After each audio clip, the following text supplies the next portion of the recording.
Ada lagi data yang lain? Dilanjutkan. Yang ini. Nah, ini adalah hasil survei dari Litbang Kompas yang kami sertakan. Yang di situ memperlihatkan ada politisasi bansos oleh Presiden Jokowi. Sehingga kemudian bansosnya Jokowi. Jadi ada 7,8 juta pemilih mengaku saat diberi bansos dan disampaikan bansosnya dari Pak Jokowi. Jadi survei ini mengkonfirmasi itu.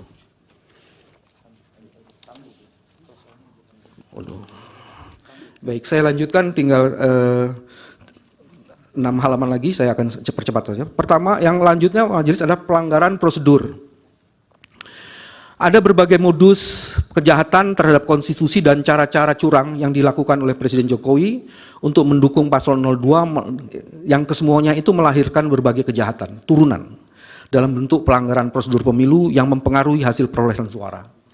Setidaknya ada 8 majelis. Ada manipulasi DPT, ada surat suara yang tercoblos pada pasangan calon nomor urut 2, ada pengurangan suara pemohon, ada politik uang, ada yang mencoblos lebih dari 1 kali, ada TPS janggal, ada anak-anak ikut mencoblos, dan ada juga kecurangan termohon yang dilakukan melalui sistem IT. Saya tidak akan membacakan semuanya, cuma saya akan memilih saja beberapa yang menurut saya sangat penting untuk dikemukakan.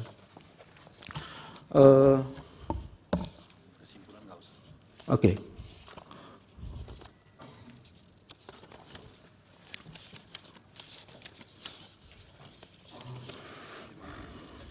Oke.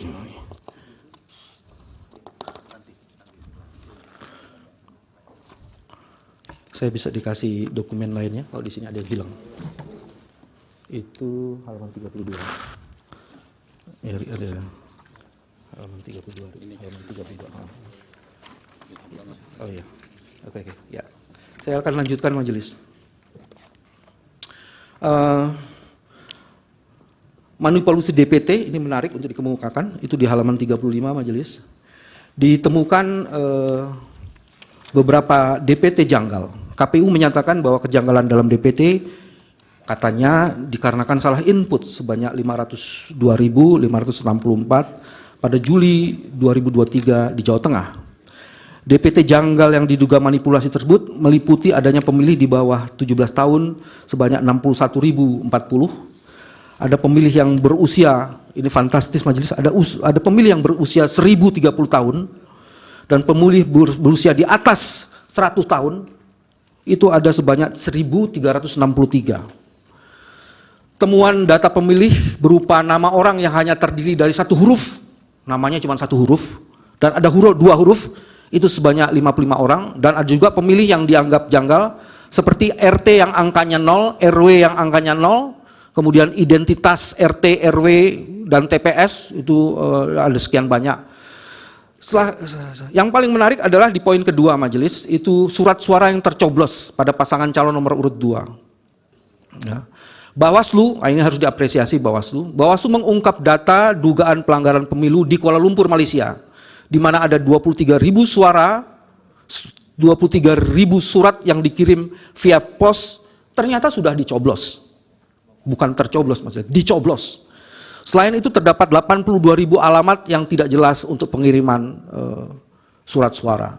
Selain itu juga ada pengurangan suara calon dan ada politik uang. Ada mencoblos lebih dari satu kali. Ini yang juga menarik sebenarnya TPS janggal. Sejumlah TPS itu di halaman 37, poin 6. Sejumlah TPS dilaporkan janggal karena tidak terdaftar sebelumnya seperti yang terjadi di Sleman DIJ dalam keputusan KPU Sleman 02 tentang penetapan jumlah tempat suara pemungutan data tahun 2024, jumlah TPS di Kelurahan Purwomartani Kecamatan Kalasan Kabupaten Sleman berjumlah lebih dari 105. Namun setelah dicek dalam laman KPU ternyata bahwa jumlah TPS di Kelurahan Purwomartani Kecamatan Kalasan Kabupaten Sleman DIJ itu berjumlah lebih dari 105. Nomor TPS-nya cuma lebih terlihat aneh. Begitupun dengan anak-anak ikut mencoblos. Kecurangan termohon juga dilakukan melalui sistem IT, Majelis. Saya akan membacakan sedikit saja dalam sistem IT ini.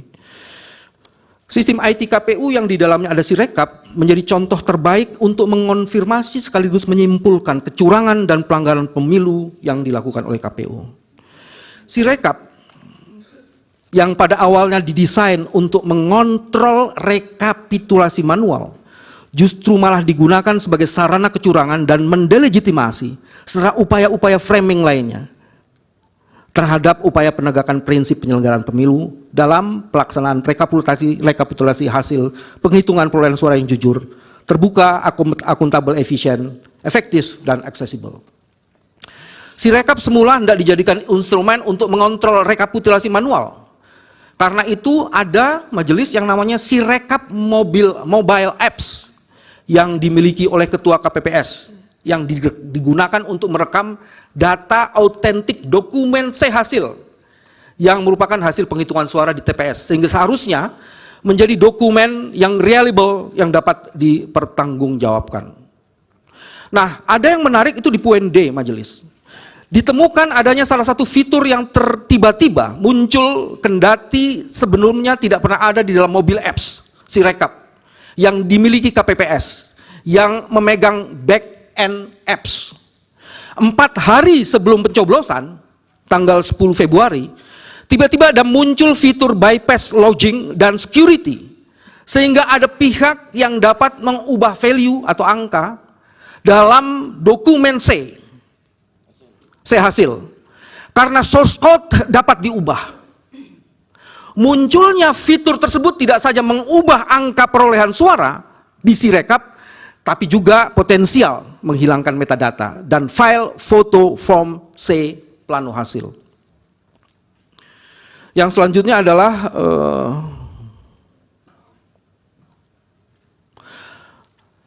dari tim forensik kami, mereka mengatakan dan menyimpulkan sebagian besar dokumen C hasil yang didapatkan dari portal www.kpu.go.id itu ternyata tidak dapat dipertanggungjawabkan keasliannya karena C hasil yang dijadikan dasar rekapitulasi itu dilakukan di kecamatan adalah dokumen yang diragukan karena tidak memiliki metadata menurut kami yang sulit untuk dikonfirmasi. Legitimasi perolehan selanjutnya tidak bisa, itu sebabnya legitimasi terhadap perolehan selanjutnya tidak bisa dipertanggungjawabkan.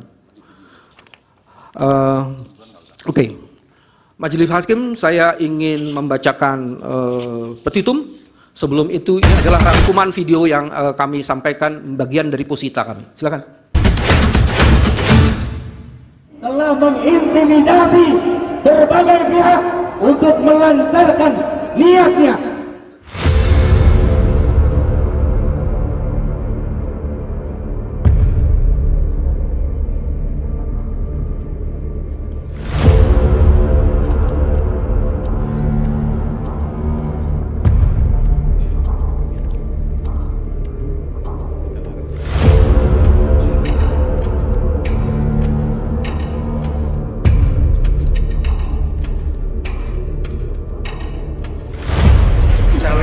Sudah saya sampaikan bahwa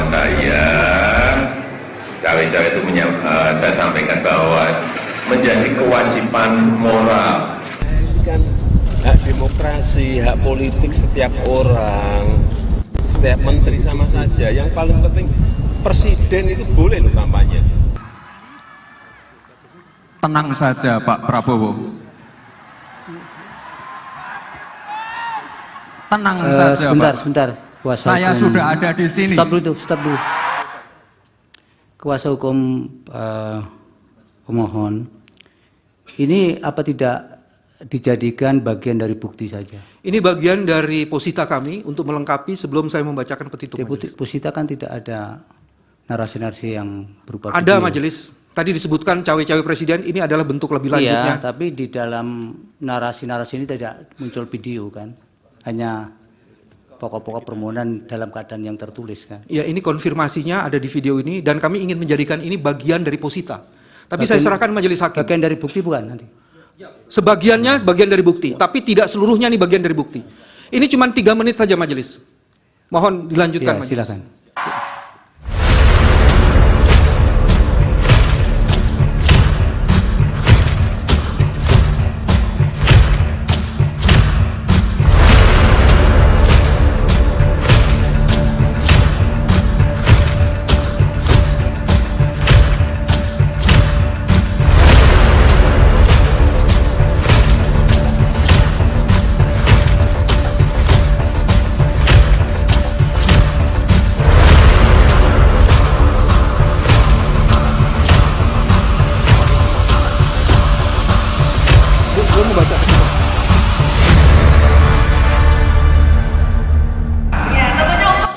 Cukup.